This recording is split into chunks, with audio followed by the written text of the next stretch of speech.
Hey everyone, welcome to the temple. Today I'm talking to you about why and how the divine masculine ruins the sleep of the divine feminine. So this is really common in the twin flame dynamic, particularly for the divine feminine. So lots of you I know have suffered with or struggled with early wakings, late night issues getting to sleep, disturbed sleep throughout the night, and even if you have managed a full night's sleep, there are often times when you still feel exhausted the next day, and there seems to be no reason why, like no logical explanation for why this is the case.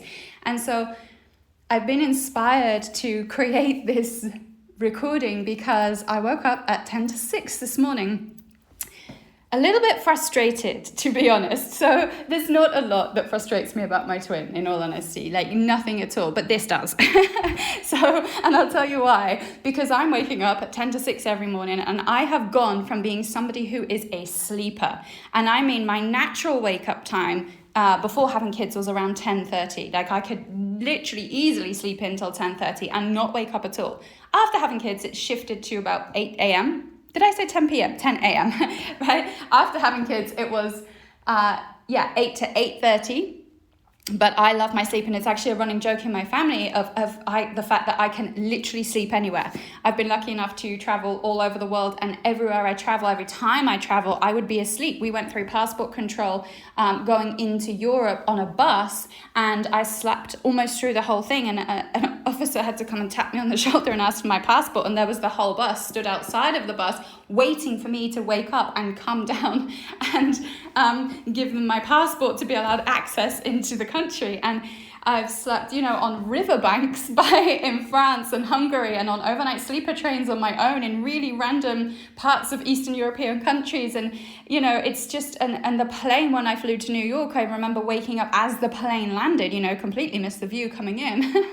I am a real sleeper. I was a real sleeper until I met my twin flame. So the reason then I was inspired to create this video was because this morning, waking up at 10 to 6, and I thought of my twin, and I thought of his little face tucked up under the blanket, sound asleep, because this guy sleeps like a log, and I'm pretty certain he is not struggling with sleep disturbances, and so that's the only thing that really annoys me. Like, honestly, my twin probably wouldn't wake up if a volcano exploded next to him. Not even joking. He is such a sound sleeper. So I'm pretty sure that, despite the twin flame journey, I'm pretty sure his sleep is still intact. And that is the only thing really that literally annoys me about my twin flame, is that. So I was lying there this morning so frustrated that I wasn't asleep, and it was 10 to 6 and it wasn't even sunrise outside, and I pictured his little face under the covers, and I was like, oh, I'm so angry right now. But give me a coffee first thing in the morning and I'll be fine, right? The frustration doesn't last for very long. But so that's why I've been inspired to create this recording for you. So how the divine feminine's sleep pattern shifts and changes after she meets the divine masculine, and why that is. This is really key, and it really helps you to understand what's going on in the divine masculine for the divine feminine to experience this disturbance. Okay, so before I go any further then, just to let you know, if you're new to my channel, hi, I'm Charlie Kingsland. I'm so glad you're here. I am a relationship, love, and money coach, and the reason I focus particularly on those areas are because those are the areas in which we have been most disempowered from and disconnected from.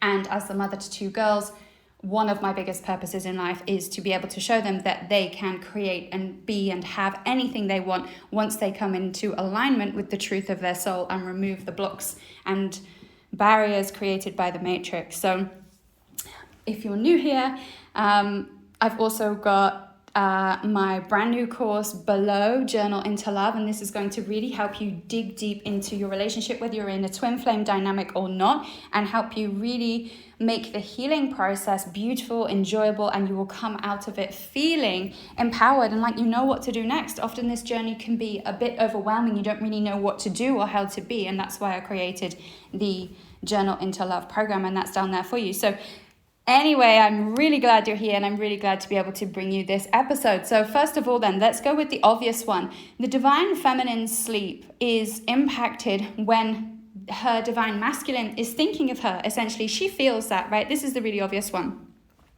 But the reason why that occurs is because During the day, he is mostly, not always, I mean, when he stops, when he pauses, when he slows down, he is mostly able to block her out, right? So during the day, during his normal life, he can essentially function on autopilot. But when he relaxes, it's like the floodgates open.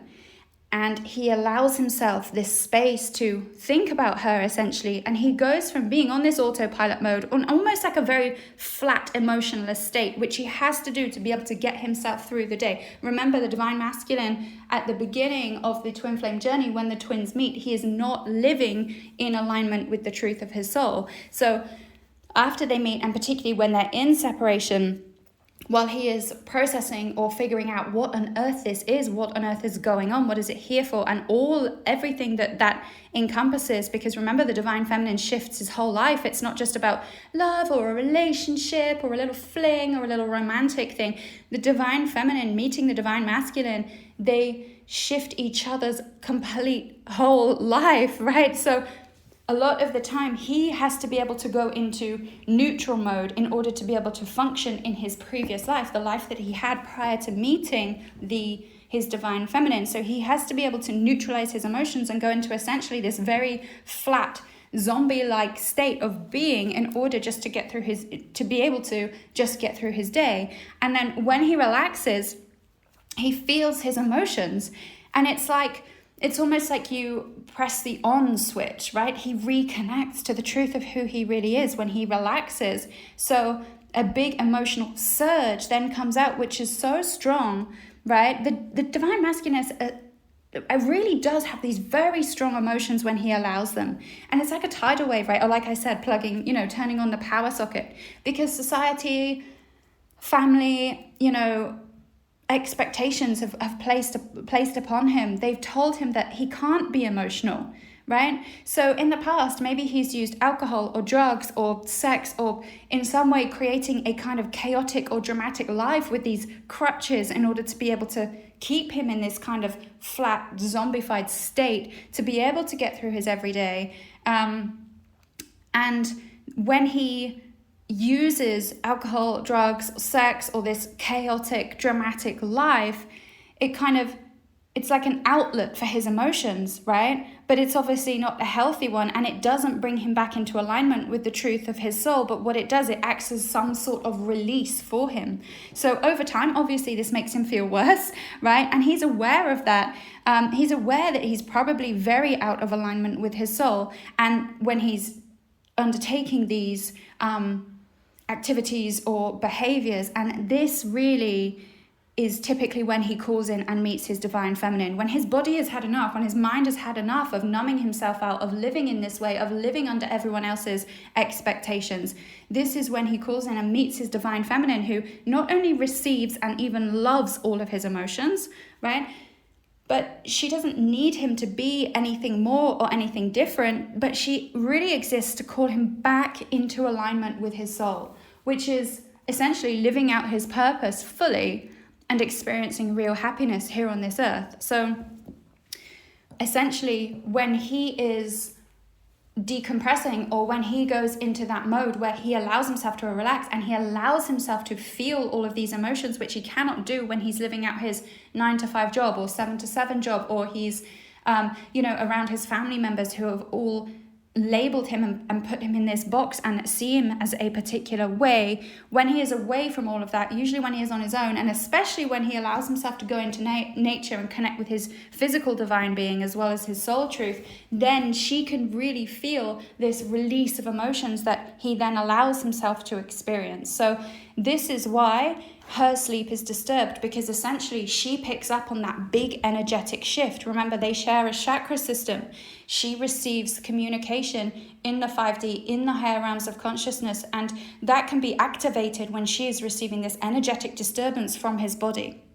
And I'll talk more about this in the episode that I'm going to do for you on the divine feminine illnesses. So the illnesses that both the divine masculine and feminine experience. So because that is a lot to do with energetic disturbances in the body, right? So another way then in which the divine masculine disturbs the sleep of the divine feminine is kind of the same reason, right? So, but before, where he was burying the truth of her and what she means to him, and their connection together and their relationship together, and really this love and trust between them. When that feels painful or scary for him, he will be trying to bury that by living out his everyday flat zombie-like reality. But again, when he is releasing that emotion around her and he allows himself to think about her specifically, of course she feels that, but he also does this when he's been burying the truth of who he really is and what he is here for. So it's not just when he's thinking about her, she receives that energetic disturbance, which is so powerful that it can disturb her sleep. It's also when he is thinking about his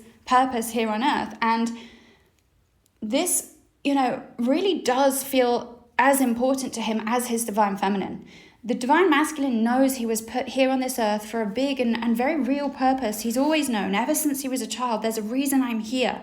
There's a bigger purpose for my life. I know I'm here to do something big and great. He's always known that since he was a kid.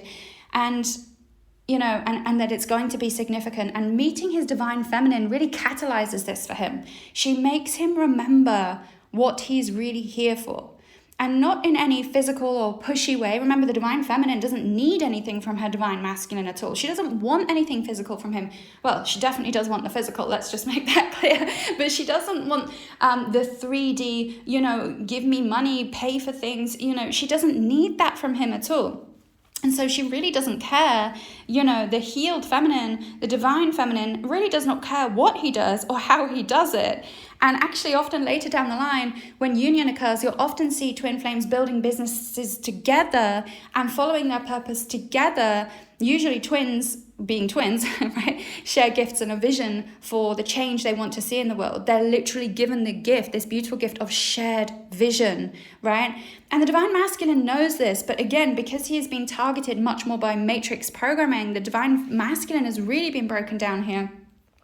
He didn't know or truly believe he could follow his purpose. He thought he had to, prior to meeting his divine feminine, he thought he had to do things the traditional way, the expected way, work and live every day in a way that pays for everything, sure, but doesn't light up his soul.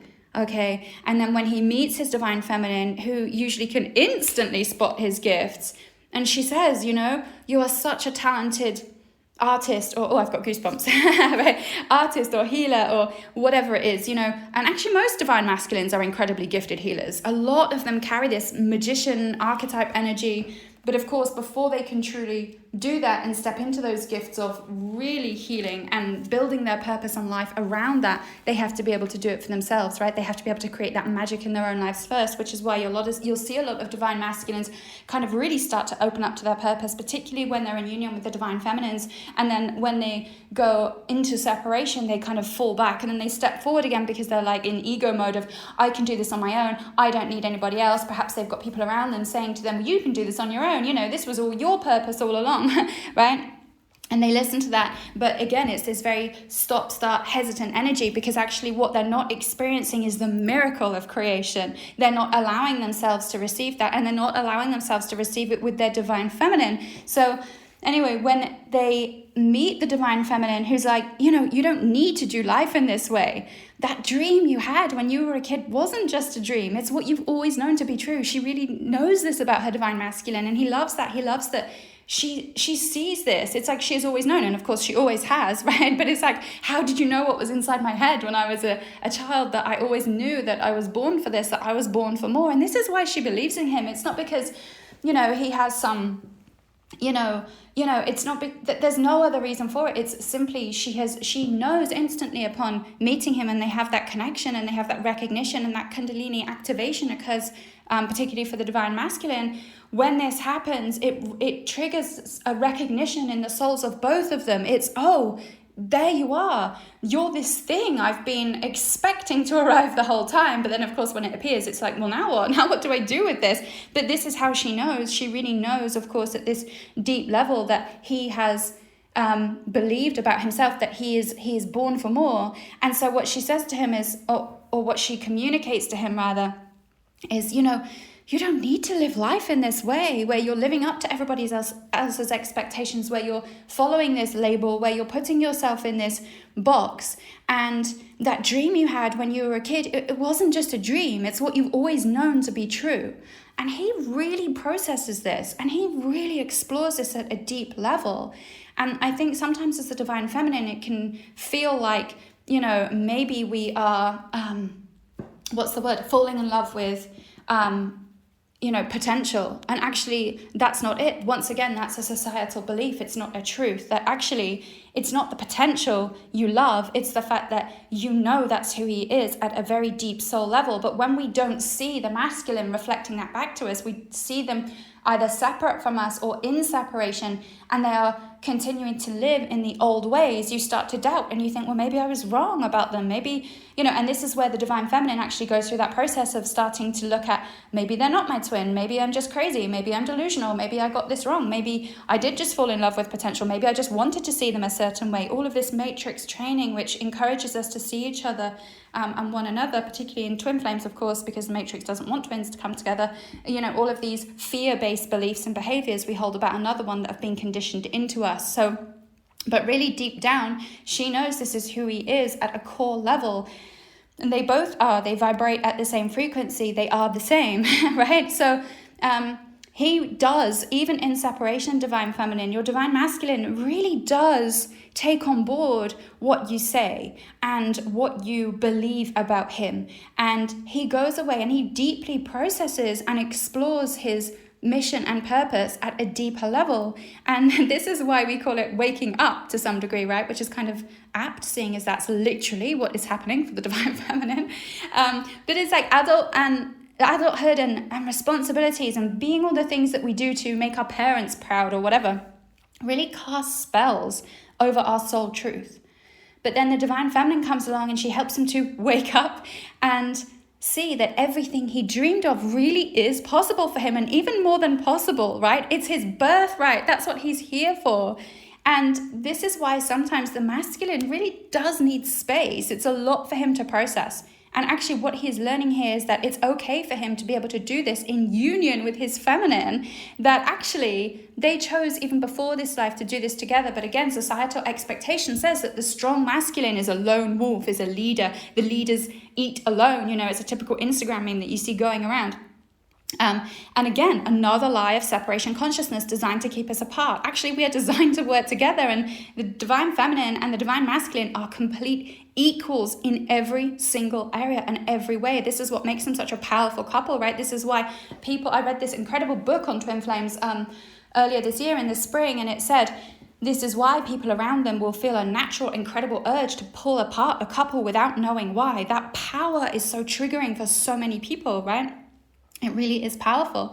And so, I've actually heard and have felt energy readers talk about this right now, that right now what's going on is that which is really beautiful, the divine masculine is realizing that all of this processing, this mental kind of torture that he puts himself through would have been much less painless and actually much more beautiful. He could have allowed himself to receive the real beauty of being able to process this alongside his divine feminine, right? You can do this together. It doesn't need to be something that's done in separation, divine masculine, right? And my best friend recently said to me, why did you two stop talking? I can't remember. Wasn't it over something ridiculous? And it was over a stupid video, right? But we get caught up in our own heads and fears in the early stages of the twin flame relationship about what this means. And so the divine masculine goes away and processes all of this stuff on his own. And this creates these big energetic shifts for the divine feminine, because he is experiencing these big emotional shifts.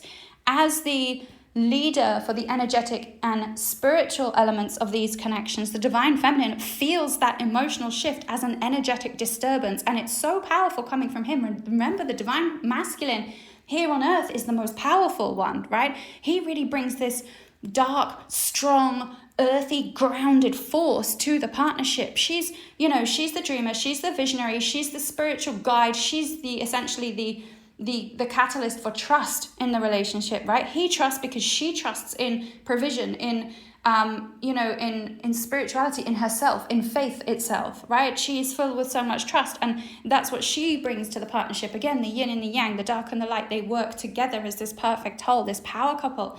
And so, so we're going into this really beautiful phase now where the divine masculine is not just mine, but all divine masculines are starting to look at, maybe actually that we didn't need to go through this. Maybe it was actually stupid and ridiculous. And, how much more of a beautiful processing experience would I have received if I'd have allowed myself to receive her support, and vice versa. She says, if I'd have allowed him to support me and not to exhibit such fear-based behaviors in myself, we could have experienced this together and strengthened each other, and it would have been a much more beautiful journey, right? But anyway, the point is that when in separation, the masculine tries to go through his everyday life like he did prior to meeting his divine feminine, and so does she actually, because she feels safe, right? That feels safe to her.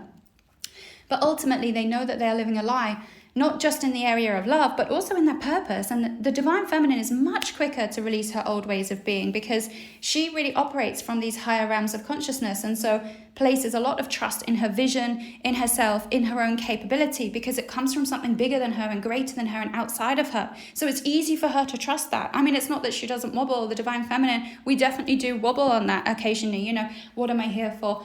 Can I really allow this to work? But ultimately, we do have this deep trust within ourselves. And the masculine, though, can take longer, because he really is rooted in the 3D and societal pressure and expectation. And yet, he is deeply, deeply aware of his mission. So he has this internal struggle occurring where he knows now what he's here for, right? When he meets his divine feminine, he knows. You can't deny it. You can't go backwards. And he knows his spiritual and healing gifts. They're not something that's just a bit weird or a distraction or something to numb out or the latest fad or fantasy. And you have to remember, the divine feminine does this as well, but it tends to be much earlier. Chop and change their focus very quickly. And what they're doing when they do that, so one week they're like a baker, the next week they are a designer, the next week they are an astrologer, whatever it is. It's like, what are you actually here for? What do you want to do? And this can look very frustrating to everybody looking in, saying, why can't you just focus? Why can't you just be, one thing? Why do you keep fluttering around like this? And it comes across to them as being flaky. Interestingly, the divine feminine often comes across as being flaky, but I'll talk to you about that in another episode. And what he's actually doing when he's doing this, he's trying, before he meets his divine feminine, to find the thing that lights him up, to find the truth of his soul. And of course, it actually becomes like a drug or alcohol. It gives him that temporary buzz, but then immediately he goes back to feeling the void again. So then he looks for something else to fill the void. And then when he meets his divine feminine, it's like, oh, I can't fill this void anymore. My purpose is here. It's just landed on my doorstep, right? He knows he's been activated in that way. And so he can't deny that anymore. And that's why he meets his twin. So, so he is now deeply aware of his mission and purpose after meeting his divine feminine. So he has now this internal struggle occurring where he knows now what he's here for. His spiritual and healing gifts, like I said, just aren't a bit weird or a distraction like he had before or something to numb out with.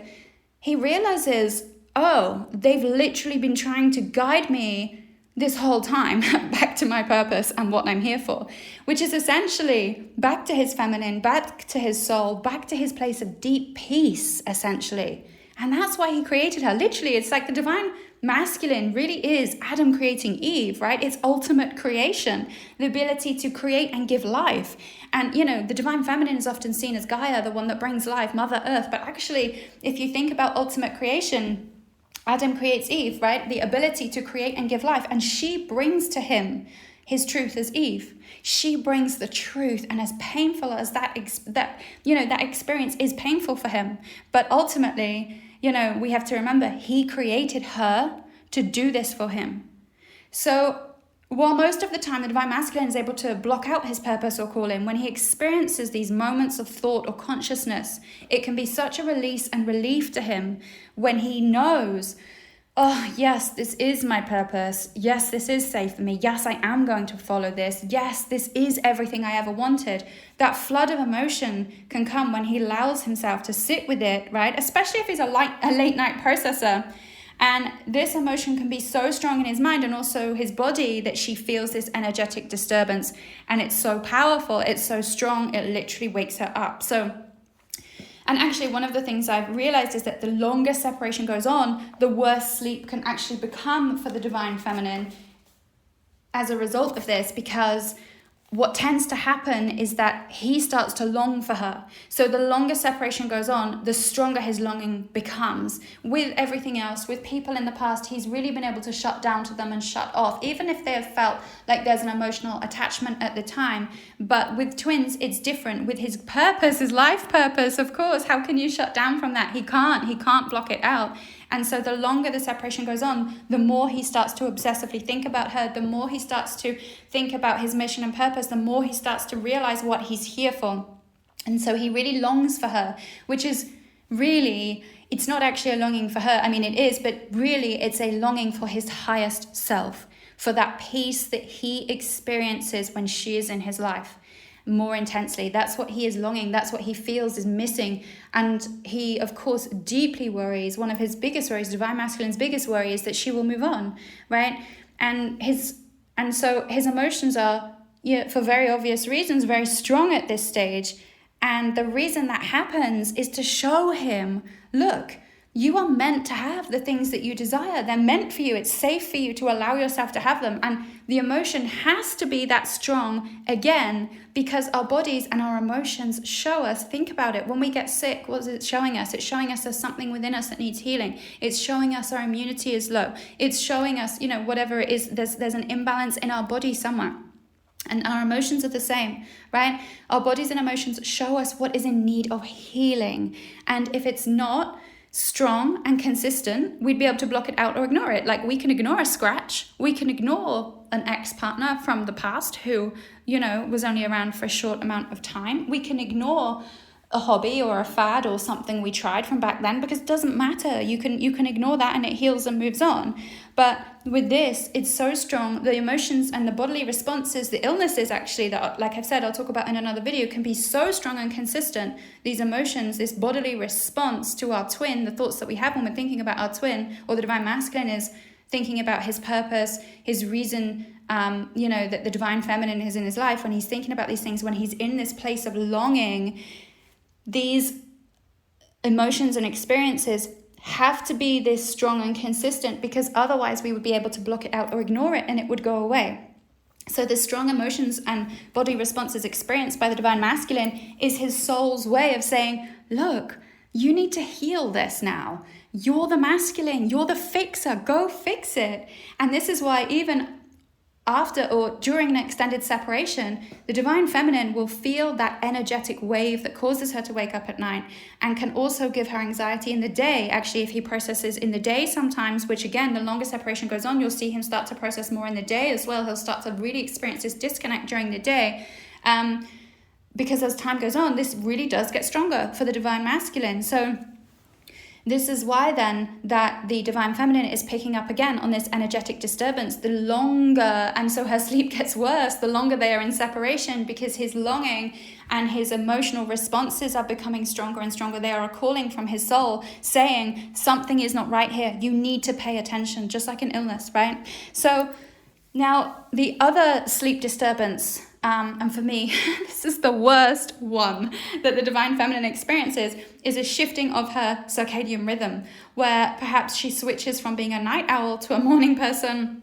Maybe the other way around, but mostly what I've heard and in my own experience, definitely. I am now a night owl and a morning person, apparently. So last night I stayed up till 1:30 a.m. and I was like, right, I'm going to beat this. I am going to sleep in tomorrow by making myself stay up later than I usually do. So I stayed up till about 1:30, 2 o'clock, and again, woke up at 10 to 6, and now I just feel exhausted. So that was a waste of time. So that, again, it's that energy, like that real, fierce energy where I'm like, oh my gosh, I'm so annoyed at my twin, it's sleeping in. Somebody passed me the caffeine, I'm going to go and create a video about this. So it's obviously actually done me a favor, because I've been able to create this for you. But most commonly I hear that people are becoming morning people who previously have not been morning people. And this can feel quite frustrating. And especially if, like me, you've always worked best and your creative ideas flow most at night, I really get inspired late at night. So to start waking up before 6 consistently, you might feel like you don't really know what to do with that or how to work with it. And what actually is going on here is that when twins connect, both twins experience this real soul awakening, right? Where they really reconnect to the truth of who they are on every level, and that includes the physical. So as the consciousness opens and flowers, essentially, right, this beautiful lotus image, it is drawn upwards into the light.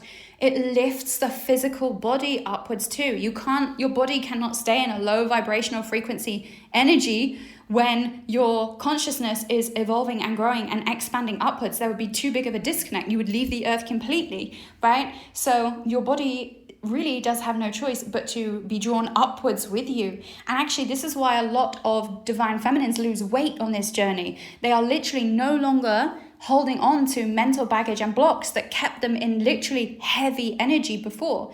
And I'll talk more about this maybe in another video, so if you want that, leave a comment below.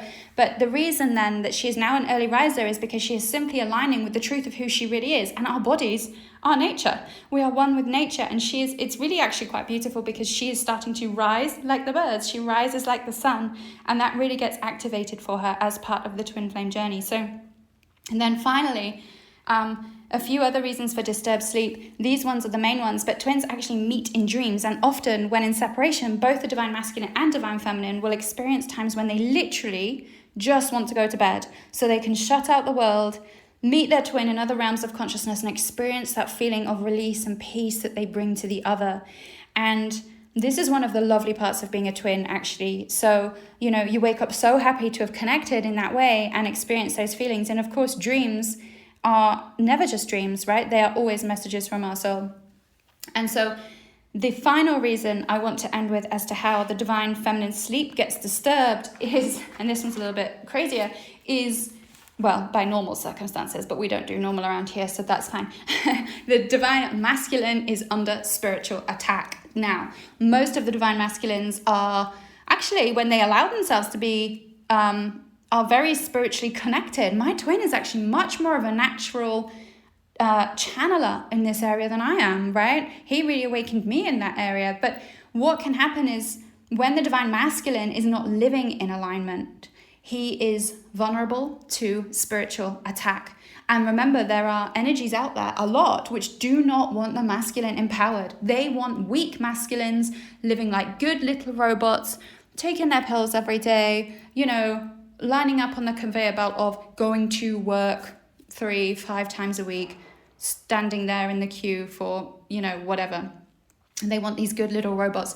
They do not want masculines healing, leading, and creating new ways of thinking and being. This is why so many people are opposed to the union of twin flames. And actually, I was really inspired recently by the story of Liz and George over at Guided by Voices. They are the cutest couple, but and thank you to the subscriber who shared them over on one of my community posts earlier last week. So that was how I discovered Liz and George. And I went over to the channel and saw one of her posts where she'd posted about her and her twin flame. There was a picture of them together. Now, it's again a typical twin flame story. They have come together despite a 20-year age gap. She is 20 years older than him.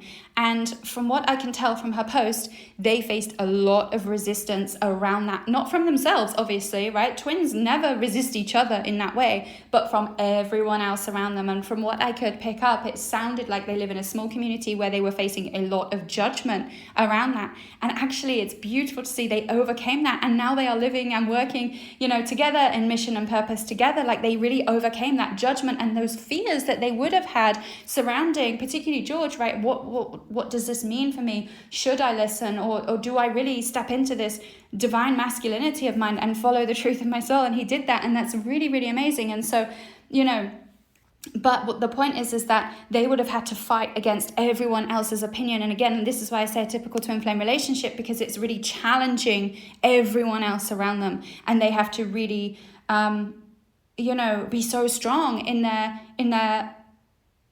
truth, essentially, in who they really are. And they both obviously got to that place where they're like, there is no other way forward. I have to follow who I really am and who, what really calls to me and what really speaks to me. And so it's really beautiful to see them flourishing together and living out their mission here on earth and knowing what they would have overcome to get there. So there is a lot of energies out there who really do not want twins to come together in union, because of course they are equals, complete equals.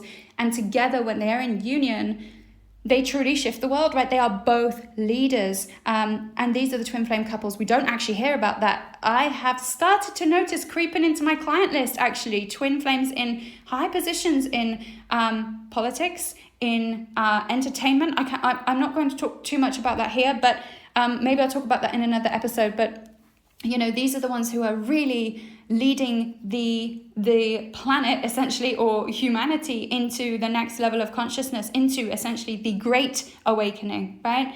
And so, a lot of energies do want to keep the twins apart, and they will prey on the divine masculine and try to keep him small, fearful, and stuck where he is. And of course, when he's sleeping, and apart from his divine feminine, is when his consciousness is most fully open. He is an easy target, right? A sleeping lion, a sleeping what's the expression? A sleeping something is an easy target, and you're an easy target for your consciousness to be attacked when you are sleeping, right? And so I remember actually being in bed once with my twin, and we were in a hotel and I was sleeping. And once, I think I slept at some point on this journey. And I was asleep and he was asleep, and I felt this, it's so hard to explain, but I know you will know what I mean. But I felt this big dark thing coming from my twin. I can't explain it. It was descending, and it was very big and very dark and very scary. And apparently, according to my twin, I was screaming. But I knew, even when I was screaming, I knew there was no way this thing was going to get him. And I literally flung out my arm. And now I have no idea if this was in my consciousness or I did this in real life. I'll have to ask my twin. But I literally said, no, you're not taking him.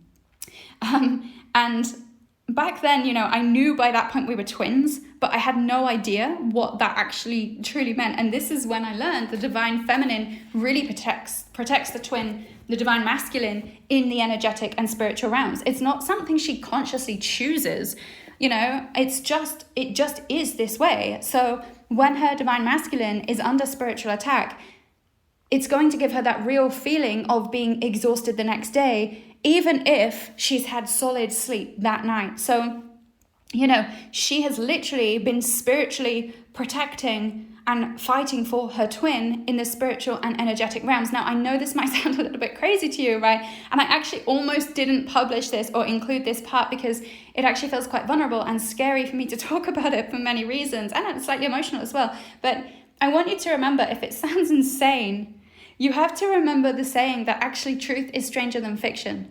And there's a reason we are so conditioned into TV shows like Squid Games and Vikings and Game of Thrones, where, battle is done in the past, or where humans, and heroes wear armor, and it's human fighting human, right? And so we can feel like we're disconnected from that. Oh, that's not real. That's not reality. But remember, truth is stranger than fiction. And maybe, just maybe, it's all a distraction from the understanding that real battles are occurring. You are attacked, and it's psychically and energetically. It's spiritual warfare, right? And so the final reason then that the divine feminine can feel so exhausted, even when in union, this can occur, right? I was in union with my twin when that happened in the hotel. In the spiritual, and it is because she leads the connection in the 5D. In the spiritual and energetic realms, he leads in the physical and the 3D. And of course, it's the perfect balance for harmony, peace, calm, and power. And eventually, maybe a little bit more sleep for the divine feminine at some point. So that's what I wanted to share with you today. I hope you have found this useful. I would love it if you could like, subscribe, leave a comment down below, any feedback. I receive all of your comments. If you want to book in a one-to-one session with me, I'll leave the link for that down below. I'll talk to you soon. Bye.